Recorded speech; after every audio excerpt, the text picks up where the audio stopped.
Smart Business. Smart listeners, percaya nggak sih di dalam kehidupan kita tuh gak hanya apa yang terlihat aja itu yang ada gitu, tapi apa yang gak bisa dilihat atau cuma terasa sebenarnya tuh juga ada loh. Yang salah satunya mungkin bisa kita sebut sebagai energi, dimana kadang ini bisa jadi daya ungkit dan pendukung begitu ya dari effort yang sudah kita lakukan.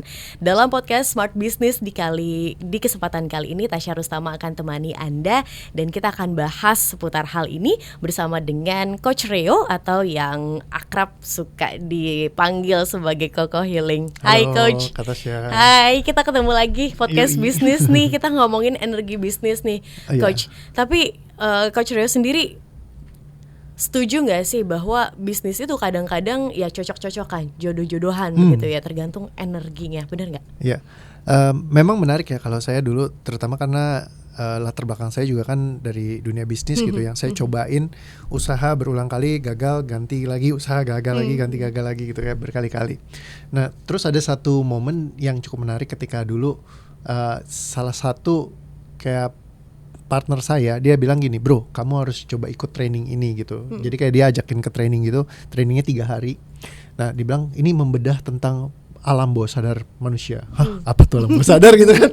Dia bilang ternyata manusia itu ada pikiran sadarnya, terus ada alam bawah sadarnya. Dulu dia bilangnya gitu. Tapi ternyata kalau sekarang lebih dikenal pikiran bawah sadar. Nah, jadi kayak di kelas itu tuh saya ada satu sesi yang namanya forgiveness therapy. Itu menarik. Jadi kayak terapi memaafkan lah gitu. Nah, jadi singkat kata kayak dihadirkan orang tuanya, terus kita disuruh minta maaf kayak gitu. Mereka juga kayak diilustrasikan kayak minta maaf sama kita. Nah, di masa itu tuh aku bingung gini, karena kan hubunganku baik ya sama orang tua aku. Sama mama papa tuh kalau datang bisa peluk-pelukan gitu. Biasa kan orang jarang yang peluk-pelukan, apalagi kalau dari kayak keluarga Chinese tuh agak kayak sungkan gitu buat. Ya, tapi kalau aku tuh udah biasa peluk-pelukan, ketemu mereka juga happy-happy gitu. Pas lagi sesi itu aku bisa nangis luar biasa banget sampai yang kayak kebawa banget sama emosinya, yang kayak marah, keselnya aku tuh ternyata banyak banget yang ketampung dari masa lalu, itu kebuang semua di situ. Jadi pas meledak-ledak nangis-nangis, abis selesai tuh kayak leganya luar biasa, kosong, bener-bener selesai. Nah, semenjak dari situ aku ngerasain kayak kelegaan yang bener-bener luar biasa banget, kayak tenang banget. Abis itu yang lucunya, saya lagi ngerjain bisnis itu udah ada 1,5 tahun saya kerjain bisnis, salah satu usahanya saya itu yang barengan sama partner yang ini. Usahanya tuh nggak jalan gitu, jadi kayak udah dicobain, gagal lagi. Tiba-tiba pas hari itu tuh ada transferan masuk ke rekening. Wah, lumayan ya, ada 600.000 gitu. Terus wah, ini mungkin rezeki nomplok nih dapat dari ini gitu ya. Wah, money magnetnya jalan gitu kan. Tapi besok nggak tahu lah bener nggak apa. Pokoknya jangan berharap deh gitu. Terus besokannya lagi transferan lagi 500.000, transferan lagi 1 juta, ada transferan lagi. Pokoknya setiap hari sampai hari ini belum pernah berhenti. Wow. Jadi kayak setiap hari tuh ada transferan gitu. Jadi kayak saya nggak pernah nyangka bahwa hal seperti ini tuh ada sebelumnya, karena saya udah ibaratnya banyak ikut kelas macam-macam. Tapi ternyata kelas yang saya ikutin kebanyakan kelas teknikal, how to, cara dan langkah, strategik secara psychological. Jadi lebih karena bicara skill, strategi, kayak gitu. Jadi kemampuan dan keterampilan. Nah, tapi ternyata di dalam tubuh kita bisa menyimpan satu struktur yang kita juga nggak tahu, yang tadi dibilang alam bawah sadar itu. Bahwa secara pikiran sadar saya merasa hubungan saya dengan orang tua saya baik-baik aja. Tapi hati-hati di situ. Bisa jadi kita berpikir baik-baik, tapi tubuh kita berkata lain. Nah, jadi ternyata di alam bawah sadarnya itu sampai yang nangis-nangis energinya, vibrationnya begitu luar biasa masif.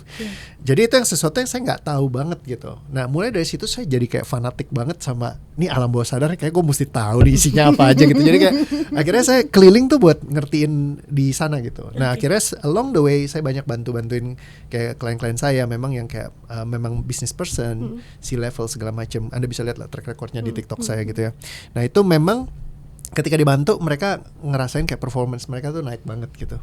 Kalau saya ngerasain lebih karena gini, karena kita di Indonesia misalnya selalu didoktrinasi namanya sama orang tua itu kita perlu hubungannya baik, ya kan.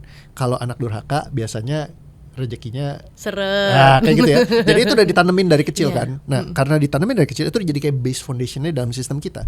Sehingga secara pikiran sadar, mungkin saya pengen sukses, pengen berhasil. Secara bawah sadar, tubuh saya tuh masih, lu nggak layak berhasil deh, lu masih nyimpen dendam kayak gini, masih benci sama orang tua lu sebenarnya. Jadi walaupun di pikiran baik-baik aja, tapi di bawahnya belum kan. Nah itu yang ternyata yang nggak sengaja mungkin hambat gitu. Jadi begitu dia kebongkar pecah waktu itu, selesai semua ya sudah, hubungannya baik.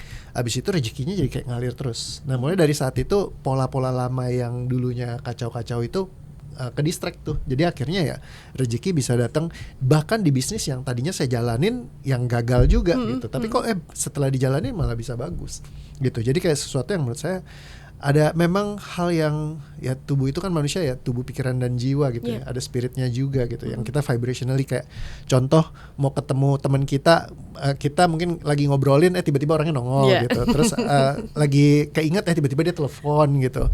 Lagi pengen bakso tiba-tiba tukang bakso lewat. Jadi kayak boleh bilang cocokologi, tapi cocokologinya sering banget muncul. Nah, jadi ketika kita masuk vibrationnya tepat, kita tuh kayak sering dipertemukan kayak terundang lah di momen-momen tuh yang serupa juga. Nah dulu sih aku nggak ngerti itu, tapi ya karena ngelihat buktinya sangat banyak ya akhirnya ya mau nggak mau jadi oke, mungkin hukum seperti ini memang beneran ada gitu. Nah jadi kurang lebih kayak gitu sih. Oke. Karena aku pribadi percaya dengan energi itu begitu ya Coach, bahwa kalau misalnya kita energinya bagus, energinya oke ya akan mendatangkan energi yang sama gitu. Pun kalau andai kata kita lagi uring-uringan, lagi nggak oke, lagi negatif lah bisa dibilang ya, nanti juga akan mendatangkan yang sama. Kita kan di bisnis maunya sukses, maunya lancar begitu kan ya. Sementara agar bisa sampai sukses, bisa sampai lancar kan butuh nih energi positif, energi bagus yang akhirnya mendatangkan rezeki. Dari yang sudah Coach pelajari, apa yang dibutuhkan agar kita bisa satu vibrasi nih dengan rezeki yang kita miliki, terutama dalam hal bisnis? Ya, sebenarnya kayak mesti selarasnya itu sih. Jadi kadang-kadang di dalam bisnis pun kayak kita misalnya punya trauma masa lalu gitu ya, kayak pernah gagal, pernah segala macam. Nah kadang-kadang ketakutan-ketakutan itu dia masih nyangkut di dalam sistem bawah sadarnya. Jadi kayak itu yang bikin orang kayak tanpa dia sadari justru ngundang hal-hal yang tidak diinginkan. Jadi misalnya contoh, saya banyak menemukan pola ketika justru misalnya mungkin lebih gampang kalau kita bikin kayak bentuk manusia lah ya. Banyak banget yang datang ke saya tuh untuk masalah hubungan gitu. Jadi pengennya laki-laki yang baik gitu yang datang. Tapi yang muncul laki-laki yang jahat melulu gitu. Kenapa? Karena ternyata dalam hatinya itu masih takut sama laki-laki jahat. Nah ini jadi kalau misalnya pas lagi kepikiran gitu, saya pengennya laki-laki baik. Kenapa? Kalau ditanya kenapa? Karena saya takut ketemu yang jahat lagi. Nah, takut ketemu yang jahat lagi, ketemu jahat lagi, ketemu jahat lagi, ketemu jahat lagi, ketemu jahat lagi, ketemu jahat lagi, ketemu jahat lagi, ketemu jahat lagi, ketemu jahat lagi, ketemu jahat lagi, ketemu jahat lagi. Ini jadi kayak canting di dalam bawah sadarnya. Akhirnya ketemu laki-laki yang kelihatannya baik, tapi sebenarnya jahat karena vibrationnya masih cantingnya barengan gitu. Sama kayak kalau di bisnis juga begitu, dia pengennya sukses tapi aduh gimana ya kalau gagal lagi, akhirnya ketemu sama bisnis yang gagal. Jadi semakin kalau kitanya beresin, dia jadi nggak ada energi yang mancingnya ke vibration yang lain gitu. Benar-benar ketika mikirin bisnis, kenapa kamu bisnis pengen berhasil? Bukan karena saya takut gagal, bukan karena saya takut miskin, bukan karena saya takut susah. Tapi benar-benar saya pengen bisnis ini berhasil karena memang saya mau ini berhasil. Karena saya memang pengen bikin keluarga saya lebih happy, bahagia semuanya. Pokoknya pengen ningkatin kualitas hidupku. Jadi kayak secara vibrationnya kayak gitu, di belakang sini udah kosong nih, udah gak ada lagi yang negatif. Kita akan invitingnya yang benar-benar yang kita mau. Nah, jadi dia clean, benar-benar selaras, tubuh, pikiran, jiwa inline. Kayak gitu. Wow.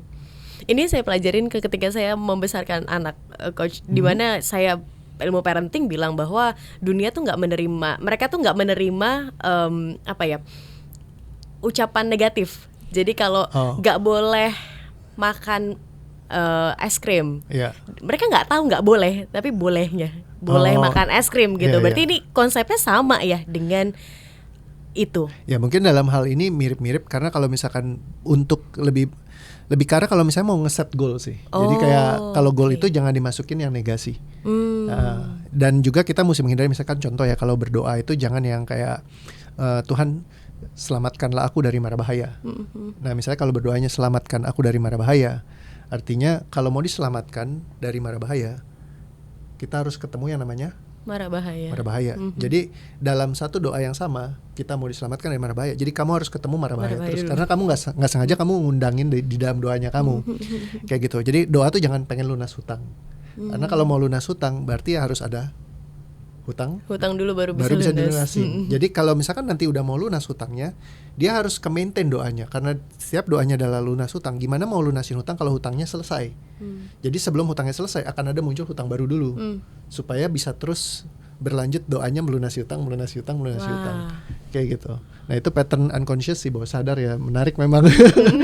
Kayak gitu. Dan ini erat banget kalau misalnya kita ngomongin di bisnis kan, karena ya walaupun bisnis terlihat bisa kita jalani, bisa dirasa gitu, tapi energinya ini yang nggak kelihatan, ibaratnya absurd begitu kan ya, Yes, sure. Coach, nggak bisa kita pegang dan cuma ya bisa tercipta ketika misalnya dari pola itu ya.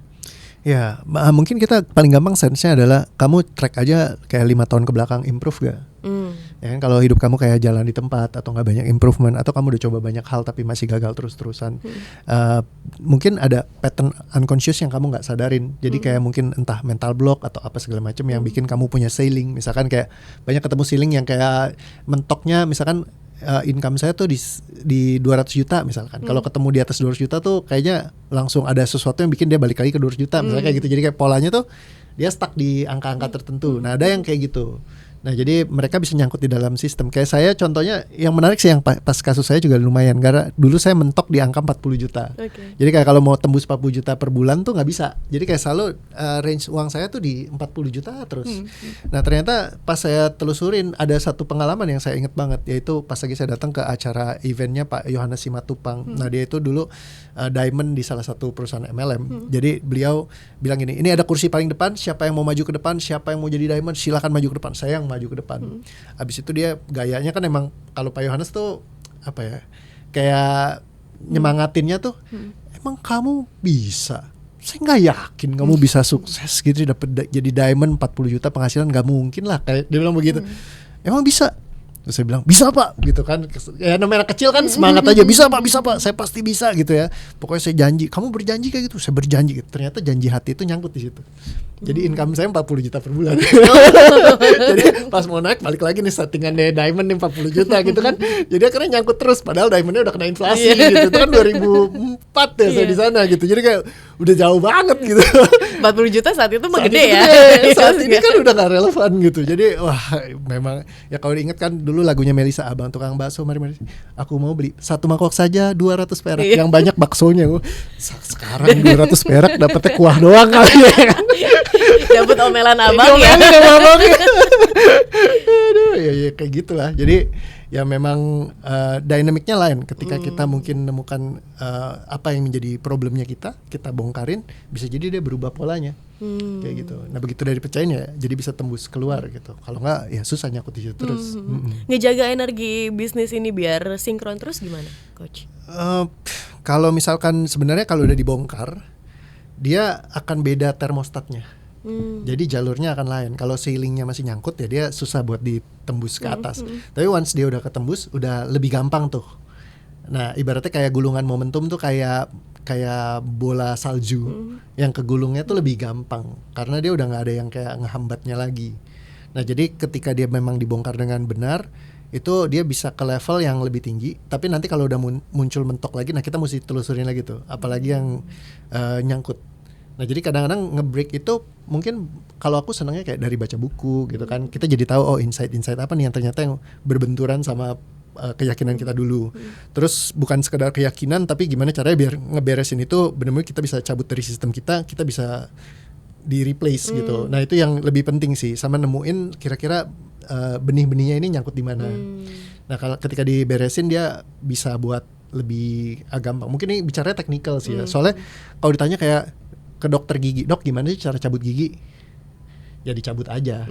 Ya kan, cuman buat nyabut gigi tuh ada sekolahnya sendiri gitu sampai bertahun-tahun kan ngambil udah jadi dokter ada spesialisasinya lagi gitu kan. Jadi kayak nggak segampang itu juga. Tapi ya buat mereka memang seperti itu gitu. Nah mungkin kalau ya kayak tadi ya yang bisa saya sarankan adalah ya ngeberes-beresin strukturnya ini. Jadi kalau misalkan strukturnya dia rapi, akan lebih gampang buat dia mungkin meraih apa yang dia mau. Oke, strategi bisnis satu hal, manajerial satu hal, kemampuan skill satu hal. Tapi jangan lupa juga ada faktor X kalau dibilang gitu ya. Faktor X, ya. Energinya ini yang mungkin bisa dibalance. Kalau misalnya merasa masih aduh kok saya nggak bisa ya untuk reach out yang lebih lagi gitu, mungkin butuh seeking help. Coach Ray bisa bantu mungkin ya. Bisa di reach di mana? Reach out. Kalau aku biasa masuk di @kokohealing di TikTok sama di Instagramku bisa. Oke. Kayak gitu.